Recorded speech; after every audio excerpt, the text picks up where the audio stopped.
Hi, I'm a mental health educator. Let's talk about psychotic symptoms. I know many people assume that psychotic symptoms mean someone is schizophrenic or psychotic, but that's not true. Psychotic symptoms can be caused by a number of conditions, including severe depression. Psychotic depression is when someone has major depressive symptoms plus psychotic symptoms. Someone who is psychotic is out of touch with reality. They may see or hear things that aren't there. They may have strange, fixed beliefs called delusions.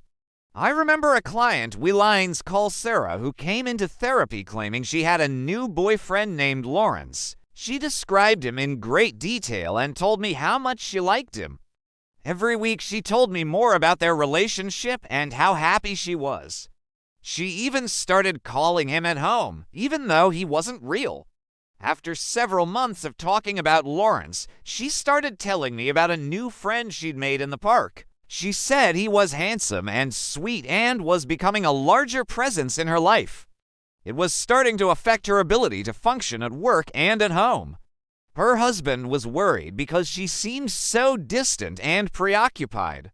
She agreed to start taking medication, and in time, with therapy and some medication, we can manage it. But you have been one of my most difficult cases. Sarah sank back into the couch, her mind reeling. Incurable, she could not believe what she was hearing. She knew one thing for sure: Lawrence was real. He was there. He told me he loved me. Dr. Robin walked over to her computer and inserted the CD. "Listen for yourself," she said. A moment later, the doctor's voice came through the speakers. Today's session, May 8th, 2016, it said, Sarah's delusions are intricate and long-lasting. They've continued for over 12 months now. Sarah gasped and covered her mouth. "That's 2 years ago," she said. Dr. Robin nodded, holding up her hand for silence. Her husband fears he may have lost her. The therapist's voice continued. "We're going to talk about them again today. Isn't that right, Sarah?" Sarah heard her own voice answer, quiet and far away. "Yes, very good.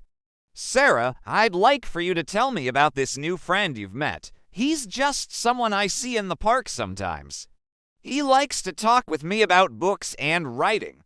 And he makes me feel different, alive. I feel like I've known him a long time. Do you ever feel that way?" Sarah listened, absolutely still with fear. Dr. Robin's voice spoke again, passing over the question.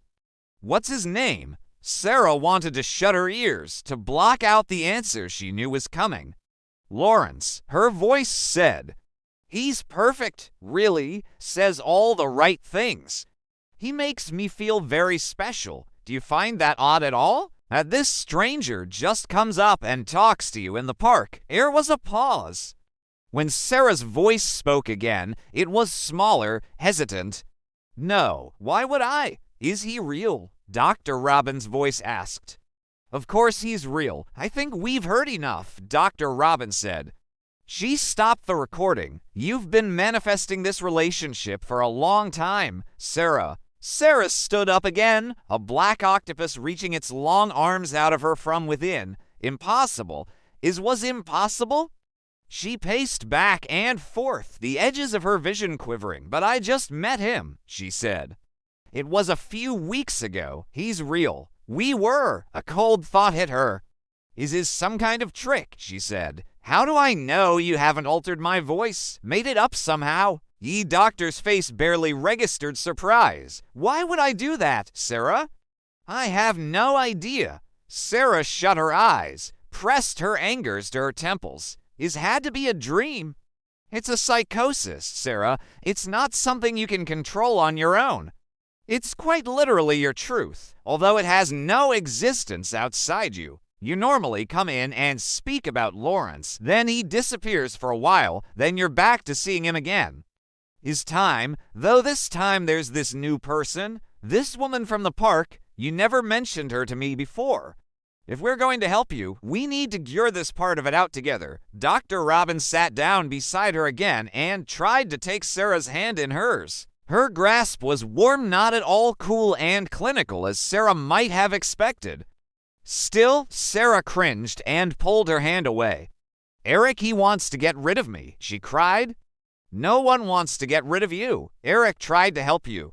We've all been doing all we can to help you. Sarah shook her head violently.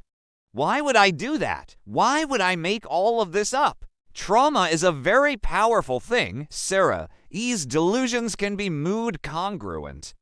They're brought on by trauma and re-triggered by intense feelings like depression. You suffered a terrible trauma when you were young. In your case, that was enough. Sarah thought back to her childhood, to those lost years. Could her parents' death have been too much for her to process in any other way? That's impossible, she said weakly.